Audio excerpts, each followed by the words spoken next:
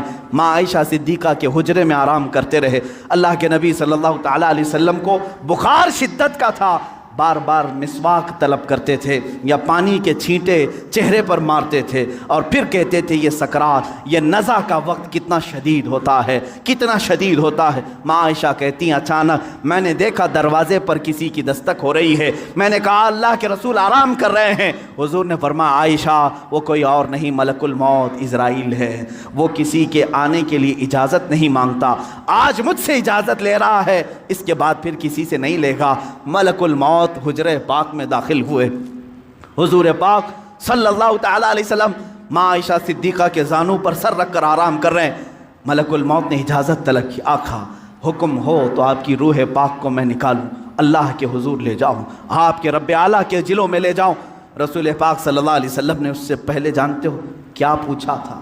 میرا دل درد کرتا ہے، ملک الموت سے صرف اتنا پوچھا۔ یہ وہ وقت ہوتا ہے نزع کا وقت جس وقت باپ اپنے بیٹے کو بھول جاتا ہے، بھائی بہنوں کو بھول جاتا ہے، بلکہ اکثر تو لوگوں کو اپنا نام تک یاد نہیں ہوتا۔ سکرات کے وقت جاؤ لوگوں کے بستروں کے پاس، ہم کلمہ پڑھاتے رہتے ہیں، کلمہ آتا نہیں، لوگ بول نہیں پاتے، یہ وہ حالت ہوتی ہے نزع کی۔ لیکن اس وقت میرے آقا صلی اللہ علیہ وسلم ملک الموت سے یوں کہتے ہیں اے اسرائیل، یہ جو نزع کا درد ہے کیا یہ درد میری امت کو بھی دیا جائے گا؟ کیا یہ سکرات کا درد میری امت کو بھی دیا جائے گا؟ ملک الموت نے کہا موت سے پہلے ہر ایک کو سکرات سے گزارا جائے گا۔ میرے آقا رو پڑے، واہ امتی، واہ امتی، اے اللہ میری امت، اے اللہ میری امت، کیا وہ نزع اور سکرات کو برداشت کر پائے گی؟ رب تعالیٰ نے حکم دیا اے حبیب آپ غم نہ کریں، آپ اپنے امتیوں کو یہ بشارت دیں کہ جو ہر نماز کے بعد آیت الکرسی پڑھتا رہے ہیں وہ دنیا میں رہے گا، اس کی روح اللہ فرماتا ہے میں خود قبض کروں گا، اسے احساس نہ ہو۔ رسول پاک صلی اللہ تعالیٰ علیہ وسلم حضرت عائشہ سے بات کر ہی رہے تھے، آخری جملے میرے آقا کے، الصلاۃ الصلاۃ، نماز نماز، اور تمہارے ہاتھوں کے نیچے جو مزدور ہیں ان کا خیال کرو۔ اتنا کہا اور حضور پاک نے ہمیشہ کے لیے اپنی آنکھیں بند کر لی۔ میرے آقا کے لبہائے مبارک بند ہو چکے تھے۔ حضرت عائشہ کہتی ہیں میں بات کرتی رہی، میں بات کرتی رہی، میں یہ سوچ رہی تھی کہ حضور اب بولیں گے، تب بولیں گے۔ کافی انتظار کے بعد بھی حضور بول نہیں رہے تھے۔ اب وہ کبھی نہیں بولنے والے تھے ظاہری الفاظ۔ اچانک ابو بکر صدیق حجرے میں آئے، حضرت عائشہ باتیں کر رہی تھی۔ حضرت ابو بکر صدیق نے دیکھا، پیشانی مبارکہ کو بوسہ دیا اور انا للہ و انا الیہ راجعون پڑھا۔ حضرت عائشہ نے پوچھا کیا ہوا بجان؟ کہا بیٹی تجھے معلوم نہیں، تمہارے سرتاج، تمہارے رفیق حیات، ہم سب کے آقا و مولا اپنے رب اعلیٰ کے حضور جا چکے۔ حضرت عائشہ کہتی ہیں پہلی مرتبہ میں نے کسی کو اپنے سامنے روح قبض ہوتے دیکھا، میں تو یہ محسوس کر رہی تھی کہ حضور بخار کی وجہ سے چپ ہیں، پھر بولیں گے۔ سیدہ کائنات فاطمۃ الزہرا سلام اللہ علیہا آئی، وہ خاندان میں تنہا باقی تھیں، حضور کی ساری اولاد ان کے سامنے فوت ہو چکی تھی، حضرت فاطمہ اکیلی رہ گئی تھی۔ حضرت فاطمہ نے حضور پاک کے جسم ناز کو دیکھا تو کہا اے بار الہ، زندگی میں آج سے پہلے یا آج کے بعد اس سے زیادہ کٹھن دن مجھ پر کبھی نہیں آیا، فاطمہ پر اس سے زیادہ بوجھل دن کبھی نہیں آیا۔ جب فاطمہ نے اپنے عزیز از جان باپ کو اپنے سامنے موت کی آغوش میں دیکھ رہی ہے، رسول پاک صلی اللہ تعالیٰ علیہ وسلم کے صحابہ نے میرے آقا صلی اللہ تعالیٰ علیہ وسلم کی ایک کے بعد دیگر زیارت کی۔ صحابہ کی کیا کیفیت رہی، 14 صدیوں کے بعد آج ہم روتے ہیں میرے آقا کی وفات کو سن کر۔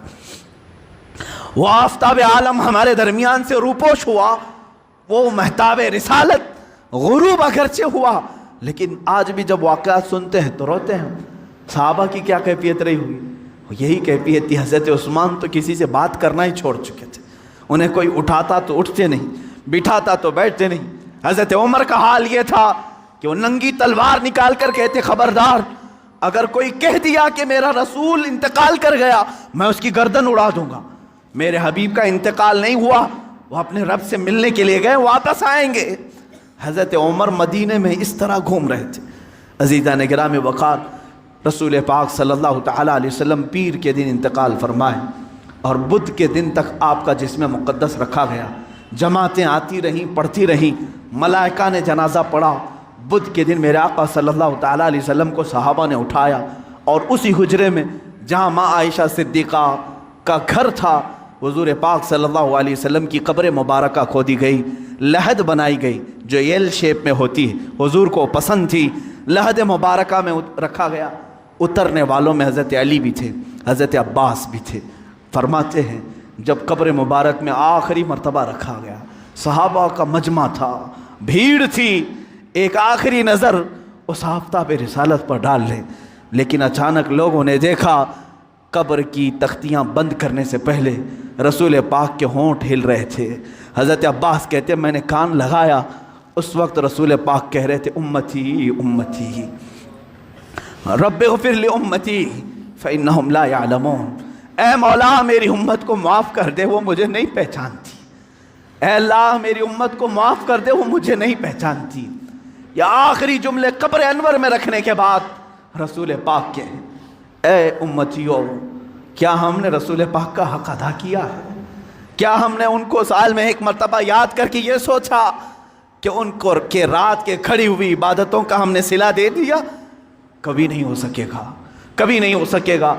قبر مبارکہ بند کر دی گئی، ہمیشہ کے لیے بند ہو گئی، لیکن لحد کا وہ ٹکڑا عرش اعظم سے بھی افضل بنا۔ نفس گم کردہ می آیت جنید و بایزیدی جا، وہ قبر اطہر آج بھی ہم مسلمانوں کے روح کی ٹھنڈک ہے۔ وہ ہرا گنبد جو رسول پاک کے مسکن کے اوپر اپنی جگمگاہٹ بکھیر رہا ہے، وہ کروڑوں عاشقوں کی آنکھوں کا تارا بنا ہوا ہے، ہمارے دل کا سکون ہے۔ اے میرے عزیزو، آج ہم جئیں گے تو اسی امید کے ساتھ، اسی آس کے ساتھ۔ میرے آقا نے آخری وقت یہ بھی فرمایا تھا جو جس سے محبت کرے گا دنیا میں، قیامت کے دن اسی کے ساتھ اٹھایا جائے گا۔ اگر تم آج اپنے نبی پر جان و مال، اپنے ماں باپ فدا کرنے کی بات کرتے ہو، خوف نہ کرو، کل ہم اٹھائے جائیں گے تو ہمارے آقا کے ساتھ اٹھائے جائیں گے، ہمارے رسول کے ساتھ اٹھائے جائیں گے۔ لیکن جو لوگ مغرب کے دلدادہ ہیں اور دوسروں کی کیریکٹر کو اپنا کر کے اپنے آپ کو تباہ و برباد کیے ہیں، ان کو مبارک ہو، وہ انہی لوگوں کے ساتھ اٹھائے جائیں گے جو فرعون، حامان، شداد، قارون، ابو جہل، ابو لہب، ان گستاخوں کے ساتھ اٹھائے جائیں گے۔ اللہ رب العزت میرے رسول کی زندگی پاک کو جب تک رکھا 63 سال وہ رحمت تھے، اور آپ کی وفات بھی امت کے لیے رحمت ہی ہے، رحمت ہی ہے، اور اللہ تعالیٰ ان کی برکت سے امت کو عذاب دینے سے محفوظ رکھا ہے۔ میرے عزیزوں، میں پیدائش سے لے کر میرے آقا کی وفات تک کی باتیں صرف مختصر سے ایک وقت میں گھیرا، لیکن حضور پاک کی حقیقت تو یہ ہے، لا يمکن الثناء کما کان حقہ بعد از خدا بزرگ تو یہ قصہ مختصر، آپ کی ثنا تو ممکن ہی نہیں ہے یا رسول اللہ۔ حاصل کلام یہ ہے، خدا کے بعد اگر کوئی مرتبہ ہے آقا وہ آپ کا مرتبہ ہے یا رسول اللہ۔ آپ کے دربار میں میں یہ آخری الفاظ یہ کہتا ہوں، آج کی میلاد کے دن سرور کہوں کہ مالک و مولا کہوں تجھے، باغ خلیل کا گل زیبا کہوں تجھے، اللہ رے تیرے جسم منور کی تابشیں، اے جانے جاں میں جانے تجلا کہوں تجھے یا رسول اللہ۔ تیرے تو بس عیب تناہی سے ہیں بری، حیراں ہوں میرے شاہ میں کیا کیا کہوں تجھے، لیکن رضا نے ختم سخن اس پہ کر دیا، خالق کا بندہ خلق کا آقا کہوں تجھے یا رسول اللہ۔ اس فخر کے ساتھ میں جیتا ہوں، حشر تک ڈالیں گے ہم پیدائش مولا کی دھوم، مثل فارس نجد کے قلعے گراتے جائیں گے، خاک ہو جائیں عدو، خاک ہو جائیں دشمن جل کر، مگر ہم تو رضا دم میں جب تک دم ہے ذکر ان کا سناتے جائیں گے۔ وآخر دعوانا الحمدللہ رب العالمین۔